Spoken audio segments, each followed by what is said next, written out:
പോലീസിനും പൊളിറ്റിക്കൽ സെക്രട്ടറിക്കുമെതിരെ ഇടതുപക്ഷ എംഎൽഎ തന്നെ അതീവ ഗുരുതരമായ ആരോപണങ്ങൾ ഉന്നയിച്ച സാഹചര്യത്തിൽ മുഖ്യമന്ത്രി പിണറായി വിജയൻ രാജിവെക്കണമെന്ന ആവശ്യവുമായി കോൺഗ്രസ്.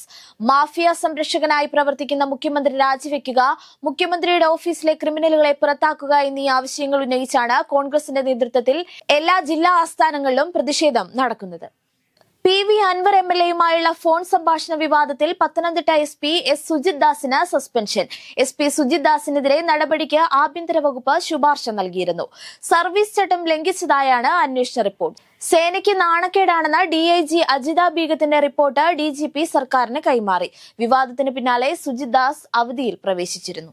ADGP MR അജിത് കുമാറിനും പോലീസിനുമെതിരായ കടുത്ത ആരോപണങ്ങൾക്ക് പിന്നാലെ തോക്കിന് ലൈസൻസ് തേടി PV അൻവർ MLA. മലപ്പുറം കളക്ടറുടെ ഓഫീസിലെത്തിയാണ് തോക്ക് അനുവദിക്കണമെന്നാവശ്യപ്പെട്ട് അൻവർ അപേക്ഷ നൽകിയത്. പോലീസ് സേനയിലെ ഉദ്യോഗസ്ഥർക്കെതിരെ താൻ നടത്തിയ വെളിപ്പെടുത്തൽ അവർക്കിടയിൽ പകയും വിരോധവും ഉണ്ടാക്കിയിട്ടുണ്ട്. ഈ സാഹചര്യത്തിൽ തന്നെ അപായപ്പെടുത്താൻ സാധ്യതയുണ്ടെന്ന് അൻവർ അപേക്ഷയിൽ വ്യക്തമാക്കി. KT ജലീൽ MLA തെരഞ്ഞെടുപ്പ് രാഷ്ട്രീയത്തിൽ നിന്ന് വിരമിച്ചു. ഫേസ്ബുക്ക് പോസ്റ്റിലൂടെയാണ് ഇക്കാര്യം അറിയിച്ചത്. അഴിമതിക്കാരായ ഉദ്യോഗസ്ഥരെ തുറന്നുകാട്ടാൻ പോർട്ടൽ തുടങ്ങുമെന്നും മരണം വരെ CPM സഹയാത്രികനായി തുടരുമെന്നും ജലീൽ പറഞ്ഞു. കുറിപ്പിനൊപ്പം ഇന്ന് പോലീസ് അസോസിയേഷൻ സംസ്ഥാന സമ്മേളനത്തിൽ മുഖ്യമന്ത്രി പോലീസ് സേനയെപ്പറ്റി പറഞ്ഞതിന്റെ വിവരങ്ങളും പങ്കുവച്ചിട്ടുണ്ട്. നടൻ ജയസൂര്യ ലൈംഗികാതിക്രമം കാട്ടി എന്ന നടിയുടെ പരാതിയിൽ പ്രാഥമിക അന്വേഷണം തുടങ്ങി പോലീസ്. തൊടുപുഴ പോലീസാണ് പ്രാഥമിക അന്വേഷണം തുടങ്ങിയത്. അന്വേഷണത്തിന്റെ ഭാഗമായി നടിയിൽ നിന്ന് പോലീസ് വിവരങ്ങൾ ശേഖരിച്ചു.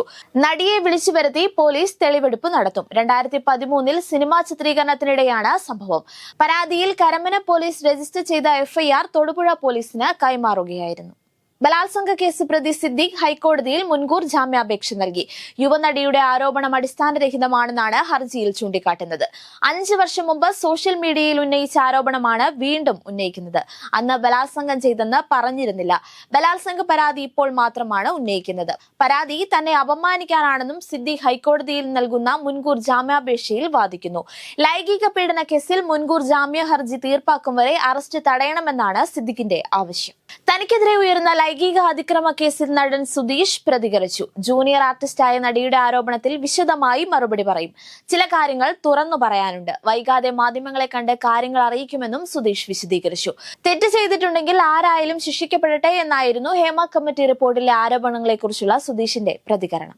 ബലാത്സംഗ കേസിൽ പ്രതിയായ MLA മുകേഷിന് ജാമ്യം നൽകരുതെന്ന് സർക്കാർ കോടതിയിൽ. ബലാത്സംഗ ആരോപണമാണ് MLAക്കെതിരെ ഉയർന്നിരിക്കുന്നതെന്നും കസ്റ്റഡിയിൽ ചോദ്യം ചെയ്യണമെന്നും അന്വേഷണ സംഘം കോടതിയിൽ ആവശ്യപ്പെട്ടു. ഹർജിയിൽ നാളെയും വാദം തുടരും. ബലാത്സംഗം, സ്ത്രീത്വത്തെ അപമാനിക്കൽ, അതിക്രമിച്ചു കടക്കൽ എന്നീ കുറ്റങ്ങൾക്കാണ് മുകേഷിനെതിരെ കേസ്. മുല്ലപ്പെരിയാർ അണക്കെട്ടിൽ സുരക്ഷാ പരിശോധനയ്ക്ക് അനുമതി. മുല്ലപ്പെരിയാർ അണക്കെട്ടിൽ സുരക്ഷാ പരിശോധന നടത്തണമെന്ന കേരളത്തിന്റെ ആവശ്യം കേന്ദ്ര ജല കമ്മീഷൻ അംഗീകരിച്ചു. ഇപ്പോൾ പരിശോധിക്കേണ്ടതില്ല എന്ന തമിഴ്നാടിന്റെ വാദം കമ്മീഷൻ തള്ളി. 12 മാസത്തിനുള്ളിൽ പരിശോധന പൂർത്തിയാക്കി റിപ്പോർട്ട് നൽകാനാണ് നിർദ്ദേശം. 2011 ശേഷം കേരളത്തിന്റെ ഈ ആവശ്യം അംഗീകരിക്കുന്നത് ഇത് ആദ്യമായാണ്.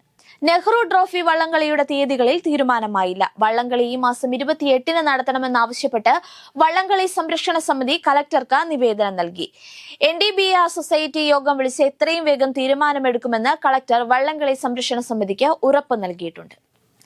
ആന്ധ്രാപ്രദേശ്, തെലങ്കാന സംസ്ഥാനങ്ങളിൽ മഴക്കെടുതിയിൽ 27 മരണം. തെലങ്കാനയിൽ 15 പേർ മരിച്ചതായി റവന്യൂ മന്ത്രി പൊങ്കുലേട്ടി ശ്രീനിവാസ് റെഡ്ഡി പറഞ്ഞു. ആന്ധ്രാപ്രദേശിൽ ശനിയാഴ്ച മുതൽ തുടരുന്ന മഴക്കെടുതിയിൽ 12 പേർ മരിച്ചു. കനത്ത മഴയിൽ വിവിധ പ്രദേശങ്ങൾ വെള്ളത്തിനടിയിലായി. ഇരു സംസ്ഥാനങ്ങളിലെയും നദികൾ കരകവിഞ്ഞ് ഒഴുകുകയാണ്. മാർപ്പാപ്പയായി ചുമതലയേറ്റ ശേഷമുള്ള ഏറ്റവും ദൈർഘ്യമേറിയതും വിദൂര സ്ഥലവും വെല്ലുവിളി നിറഞ്ഞതുമായ സന്ദർശനത്തിന് ഫ്രാൻസിസ് മാർപ്പാപ്പ ഇന്ന് പുറപ്പെടുന്നു. ഇന്തോനേഷ്യ, പാപ്പുവ ന്യൂഗിനി, കിഴക്കൻ തൈമൂർ, സിംഗപ്പൂർ എന്നീ 4 രാജ്യങ്ങൾ ഉൾപ്പെടുന്ന സന്ദർശനത്തിൽ ഡിസംബറിൽ 88 തികയുന്ന മാർപ്പാപ്പ വീൽ ചെയറിൽ സഞ്ചരിക്കുക 32,814 കിലോമീറ്ററാണ്. ഇന്നു മുതൽ 13 വരെയാണ് സന്ദർശനം. ഓൾഡ് ട്രാഫഡിൽ മാഞ്ചസ്റ്റർ യുണൈറ്റഡിനെ നിഷ്പ്രഭരാക്കി Liverpool. English premier league football മത്സരത്തിൽ 3-0 ലിവർപൂളിന്റെ ജയം. എതിരാളികളുടെ മൈതാനത്ത് ലൂയിസ് ഡയസ്, മുഹമ്മദ് സലാ എന്നിവരാണ് ലിവർപൂളിന്റെ സ്കോറർമാർ.